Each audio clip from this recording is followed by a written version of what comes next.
Hello, and welcome to tonight's newscast. Joining me today is my co-host, William. How are you doing tonight, William? Absolutely fabulous, never better. Thank you for asking, Michael. And now, over to our colleague in the field division, Shannon. Hello everyone! Hello Michael and William. Welcome to the home of the Inuit. Today we're debunking stereotypes about my people. Gregathy, please bring up the background. Thank you, Gregory. Shannon, I've heard that basically all Eskimos are the same. Is that true? Do you identify as an Eskimo or an Inuit? Yes, Shannon, do tell. Well, Eskimo is really just a broad term for any indigenous person from an Arctic tribe, and it's also fairly outdated.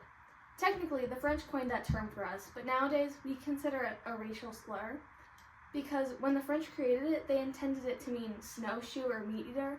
You can see how those might be kind of offensive. Of course, I'm proudly an Inuit, or Inuk, as we like to say. And what about the infamous Eskimo kiss? That's also a name created by outsiders. It is a sign of affection, but it's not a kiss. We call it kunik, and it's usually used between significant others, children, and parents. What about the population? There aren't that many of you, right? Actually, in Greenland alone, there are over 51,000 of us. People usually think there can't be many of us because we live in a North Arctic place and it's hard to survive in the cold. However, we are a group that has thrived for centuries. Our ancestors date back almost 8,500 years. What about igloos? Must be pretty chilly in there, right? Is that why you wear huge fur coats to bed? Well, technically, igloo refers to any place of residence. You could be in a European mansion, a teepee, or our traditional snow huts, and you would be in an igloo.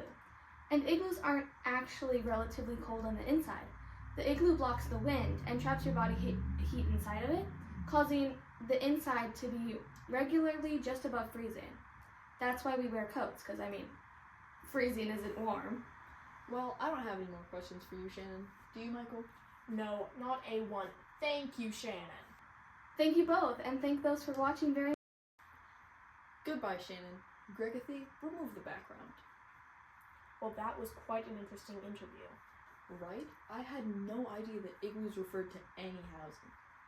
And today is the day that I learned that Eskimo is a slur. Oh my. Not to mention that the Eskimo kiss isn't even a real kiss. It's just a simple sign of affection. Well, I think it's time for this newscast to come to a close. I agree. Thank you for signing in on this newscast today. Come back tomorrow for an exclusive interview with the infamous Dog of Wisdom and his companion, Good Dog Blimp. Thank you and good night!